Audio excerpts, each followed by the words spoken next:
रामायण एवं महाभारत रे वर्णित जाम्बवंत जड़े भालू थिले ना जड़े बानर थिले? केमिति होइथिला तांकर जन्म? तांकर शक्ति केते थिला? तांक संपर्क रे रामायण एवं महाभारत रे कौन वर्णना रहिछि? त्रेतयारु द्वापर युग पर्यंत से किपरि जीवित रहिले? कौन से एबे मध्य जीवित अछंती कि? जाम्बवंतक समस्त रहस्य संपर्क रे जानिबा आजिर भिडियो रे। जय पतितपावन जगन्नाथ, जय सनातन। आपण देखुचंती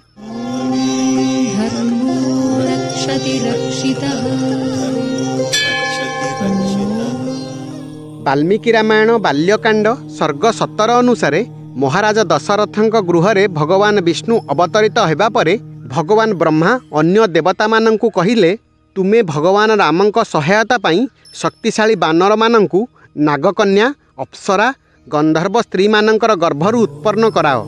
मु पूर्वरु भालू मानंक भितरे श्रेष्ठ जाम्बवंतंकु उत्पन्न करिछि। हाई मारिबा समय से मो मुखरु उत्पन्न होइथिले। तमिल भाषा लिखित कंब रामायण रे मध्य जाम्बवंतंक जन्म संपर्क रे वर्णना रहिछि। जेतेबेले मधु कैटभ राक्षस दुई भाई ब्रह्मांकु युद्ध पाई आह्वान कले एवं गर्जन कले, सेमानक गर्जन रे ब्रह्मा भयभीत होइगले। तांक मुहरे झाଳ बाहरिला। सेही झाଳरु जाम्बवंतंकर उत्पत्ति होइथिला। सेथिपाई जाम्बवंत अंबुजात नामरे मध्य विख्यात। जेहेतु से जम्बूद्वीप प्रथमे प्रवेश करथिले, सेथिपाई तांकु जाम्बवान कुहा जाए। जाम्बवानंक जन्म सेतेबेले होइथिला जेतेबेले कौनसी ब्रह्मांडीय समय सृष्टि होई नथिला। सेथिपाई तांक बयस एवं जन्मतिथि जना पड़े नाही। कंब रामायण पूर्वकांड अनुसारे जाम्बवंत भगवान विष्णुंकर मत्स्यठू आरंभ करी श्रीरामक पर्यंत समस्त अवतार देखिछंती। श्रीरामंक बेलकु तांकर आयु 6 मन्वंतर होइथिला। रामायण काल आसीबा बेलकु से वृद्ध होई जाइथिले। वाल्मीकि रामायण किष्किंधाकांड सर्ग 65 अनुसारे जेतेबेले जाम्बवंत समस्त बानरंक डेइंबा क्षमता परीक्षा करुथिले, सेतेबेले से कुहंती, युवक समय डेइंबा शक्ति मोर थिला, किंतु एबे मु वृद्ध होई गलिनी, तथापि एही कार्य करि परिबी। श्रीराम एवं सुग्रीवंकर एही काम अवश्य करिबाकु पड़िबो। मु एबे भी 60 योजन लंप प्रदान करि परिबी। से अन्य बानर मानंकु एहा मध्य कुहंती, भाबनी जे एतिकी क्षमता युवक समय मोर थिला बोली। युवक समय मोर एते पराक्रम थिला कि जेतेबेले वामन अवतार समय भगवान विष्णु विशाल रूप धरी राजा बलिंग यज्ञ रे 3 पादरे 3 लोक को आच्छादित करथिले, सेतेबेले मु मो पराक्रम रे तांकु परिक्रमा करिथिली।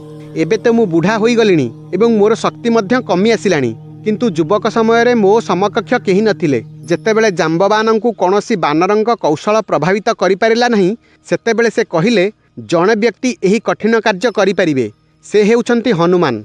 हनुमानंकु तांक शक्तिर स्मरण कराइथिबा व्यक्ति हेउछंती जाम्बवंत। कंब रामायण युद्धकांड अनुसारे जेतेबेले भगवान वामन अवतार नैथिले, सेतेबेले जाम्बवंत अत्यंत पराक्रमी एवं शक्तिशाली थिले। भगवान जेतेबेले 3 पादरे 3 लोक को आच्छादित करथिले, सेतेबेले जाम्बवान समस्तंकु समाचार देबा पई 3 लोक को यात्रा करथिले।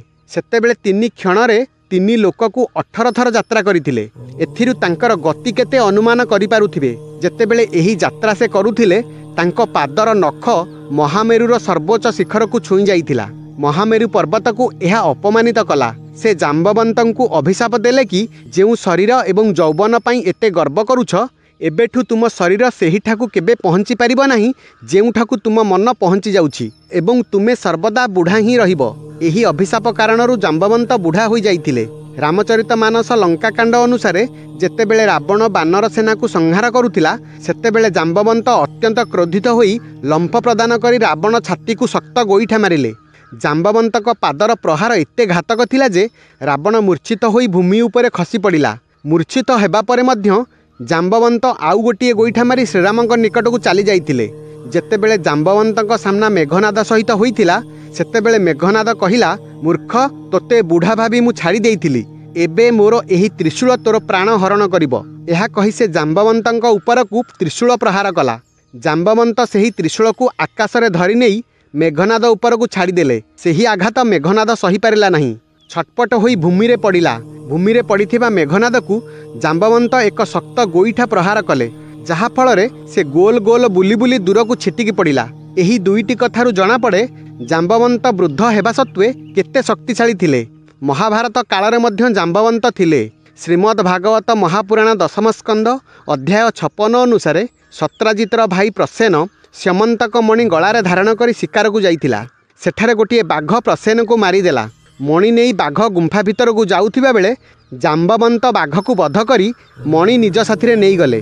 ପ୍ରସେନ ନ ଫେରିବାରୁ ସତ୍ରାଜିତ ଅପପ୍ରଚାର କଲା କି ମଣି ପାଇଁ ଶ୍ରୀକୃଷ୍ଣ ତାଙ୍କ ଭାଇଙ୍କୁ ବଧ କରିଛନ୍ତି।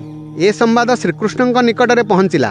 ନିଜ ଉପରୁ ଅପବାଦ ଦୂର କରିବା ଉଦ୍ଦେଶ୍ୟରେ ସେ ପ୍ରସେନଙ୍କୁ ଖୋଜିବାକୁ ବନକୁ ଗଲେ। ବନରେ ଶ୍ରୀକୃଷ୍ଣଙ୍କ ସହିତ ଜାମ୍ବବନ୍ତଙ୍କର ଭୟଙ୍କର ଯୁଦ୍ଧ ହେଲା। ପ୍ରଥମେ ଅସ୍ତ୍ରଶସ୍ତ୍ର, ପଥର, ବୃକ୍ଷ ପରସ୍ପର ଉପରକୁ ପ୍ରୟୋଗ କଲେ ଏବଂ ପରେ ବାହୁ ଯୁଦ୍ଧ କଲେ।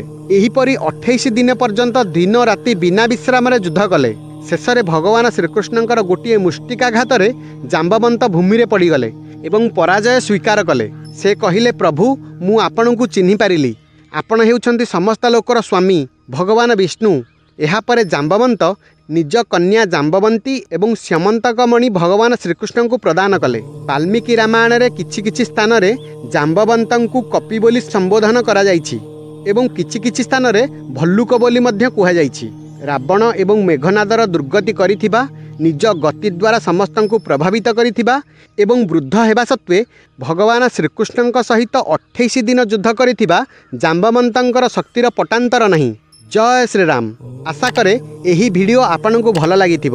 ଚ୍ୟାନେଲକୁ ସବସ୍କ୍ରାଇବ୍ କରି ଆମକୁ ପ୍ରୋତ୍ସାହିତ କରନ୍ତୁ। ଜୟ ଜଗନ୍ନାଥ, ଜୟ ସନାତନ।